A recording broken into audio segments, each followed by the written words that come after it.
உணர்வுகள் வாழணுமா, உணர்ச்சிகளில் வாழணுமா? உணர்ச்சிகள்லாம் சேத்தனுடைய பாதையாக இருக்குது, உணர்வுகளுடைய பாதையாக இருக்குது. உணர்வில் வாழ்றது இடைவெளி. அமைதியும் பொறுமையிலையும் சகிப்புத்தன்மையும் இறக்குணத்திலையும் மன்னிக்கிற மனசுலையும் விட்டுவிடு குணத்திலையும் சமாத விரும்பலையும் பிரதி உபகாரமாக பார்க்காம நன்மை செய்ய மற்றவங்களுக்கு உதவுகளையும், இது சமாதத்துள்ள பாதை, இடைவெளி பாதை.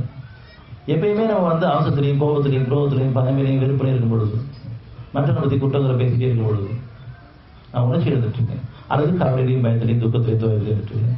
என் மனசு அமைதியே இல்லை. நான் யாருடைய பாதையில் இருப்போம்? சேத்தானுடைய பாதை இருக்கேன். இந்த பாதை, இந்த வேதம் மனசு தூய்மைப்படுறதுக்காக. உணர்ச்சிகள்லாம் அசுத்தமானது, உணர்வுகள் தூய்மையானது. அதனால உணர்வுகள் என்னுடைய பாதையில் இருக்கணும், உணர்ச்சியில் ஆயிடக்கூடாது. அதுக்காக இந்த வேதம்.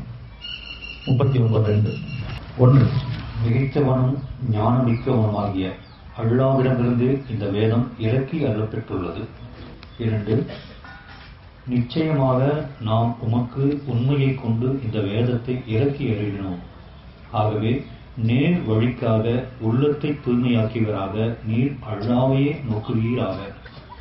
மிகைத்தவனும் ஞானமிக்கவனும் ஆகிய அல்லாவிடமிருந்து இந்த வேதம் இறக்கி அருளப்பெற்றது.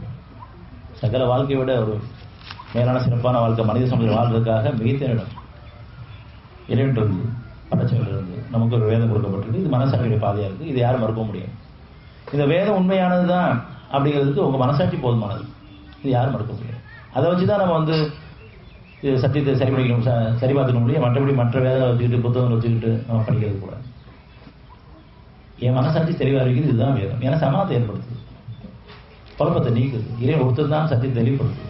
நம்முடைய கஷ்டங்கள்லாம் நம்ம தான் காரணங்கிறது உறுதிப்படுத்துது. நன்மைகள் அவன் மட்டும் தான் இருக்குது, இன்னும் தெளிவுக்கு மேலே தெளிவுபடுத்துது.